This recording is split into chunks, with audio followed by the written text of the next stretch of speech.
Thank you, and hello everybody. I'm going to present SGXFuzz, efficiently synthesizing nested structures for SGX enclaves. So, what applications use SGX?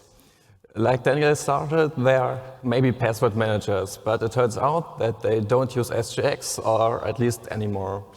Then, SGX can be used to protect intellectual property,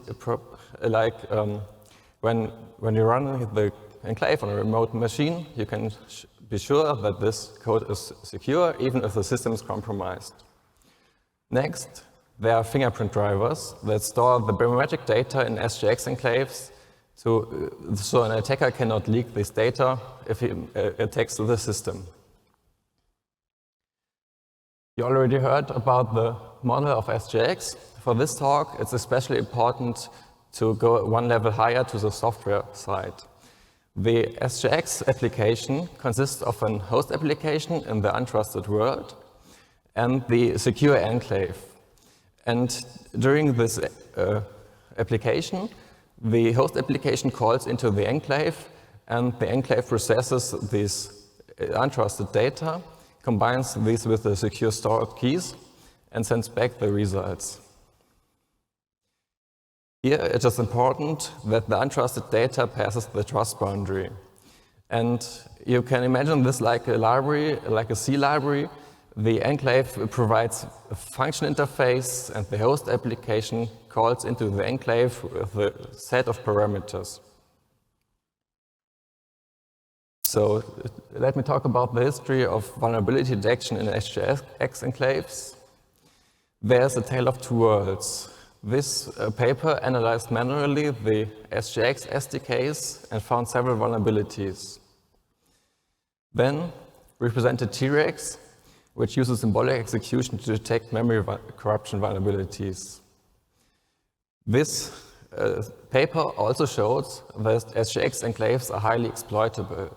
So if you find any corruptible byte that can be controlled by an attacker, this can most probably be used for an attack.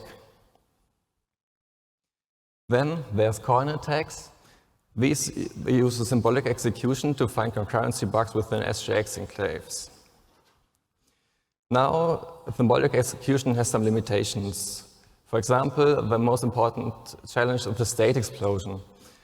When you analyze an SGX enclaves, especially production ones, you have all these memory management functions like memcopy, malloc, and free that are high burden for the symbolic execution, but rarely contain vulnerabilities.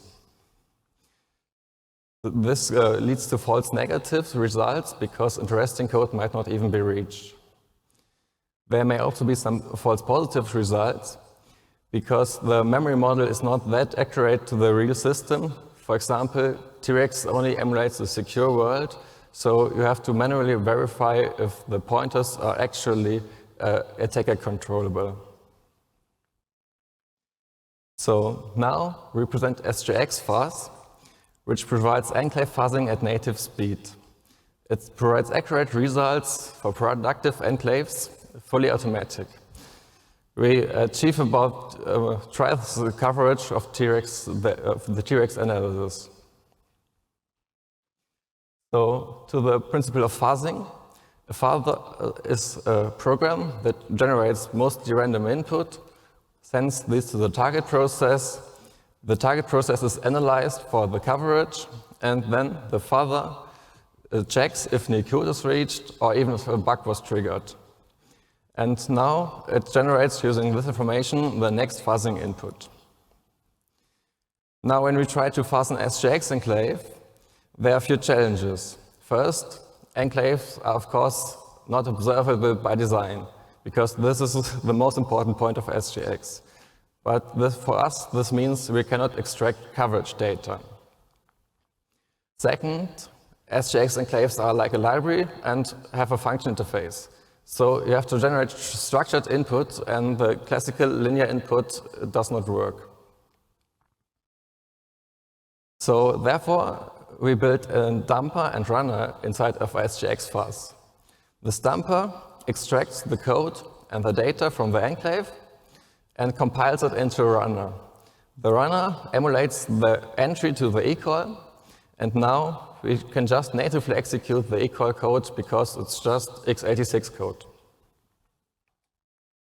This allows us to run unmodified production enclaves in the user space. This allows us to gather the coverage data, and we achieve native execution speed. The second challenge to generate fuzzing, structured fuzzing input. I'll start the explanation with unstructured fuzzing. So the first stage, the simple fuzzer just generates random linear data. When you go to structured fuzzing, you have a pattern for the fuzzer, like a PNG image that gives a structure, but the data is still linear. Now we present nested structured fuzzing. For this one, we need pointers and buffers for the target process as an input. For SGX Enclave, we just have a single pointer that is given to the equal, and this points to a buffer with several fields. The important point is this buffer can again contain pointers, so we have to generate a nested structure, and all the pointers have also be resolvable. Now we need somehow to get the information how the structure looks like. For this, we also need the data that the fuzzer collects. Because when a structure is invalid, there most probably is an invalid memory access that generates a crash. And this information can be used to modify the structure on the fly. For example, when we see that the crash is at the end of an existing buffer, we know this buffer was too short, and we extend this buffer. When we see the crash is at another address, but this address is contained within one buffer of the structure, we know we need an additional buffer at this address. So we add this buffer and create a new level of nesting. And lastly, of course, if the crash is unrelated to the structure, we add this crash to the bug log. In this process, we also detect size fields. If you're interested in this, I refer to the paper. Now back to the big picture. We extracted the enclave from the SGX hardware to make the running observable, and we generate nested structures on the fly, so we can successfully generate input that is acceptable for the enclave. To the results, we tested SGXFuzz using 30 enclaves, found 79 bugs, and 3 TVs.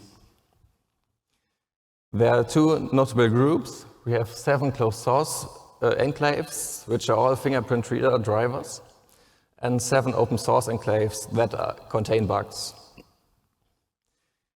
We found vulnerabilities in all major fingerprint driver enclaves and in SGX wallet, which is a crypto wallet to store your tokens. So let me talk about the bugs. In SGX wallet, we found an out-of-bound write and an uninitialized pointer was used. In the strong attack model of SGX, this is exploitable, and we wrote a proof of concept that extracts the secret keys so an attacker may steal all coins in the wallet. A Scale network awarded us with a bug bounty for this.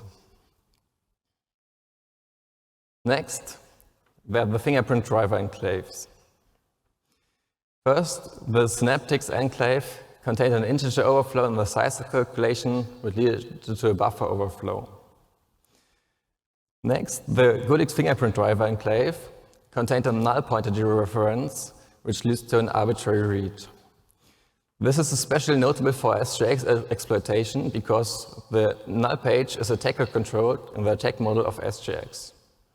We used the vulnerability to write a proof of concept exploit to dump all enclave memory.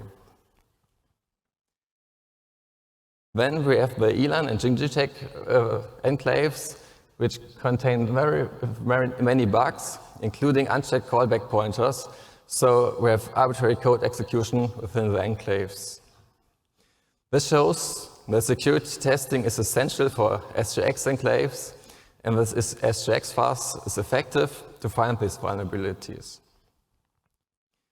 Yeah, thank you, and I want to conclude. If you're interested, also talk to me about our upcoming papers, about live runtime attestation in SGX and return-oriented programming on RISC-V. Thank you.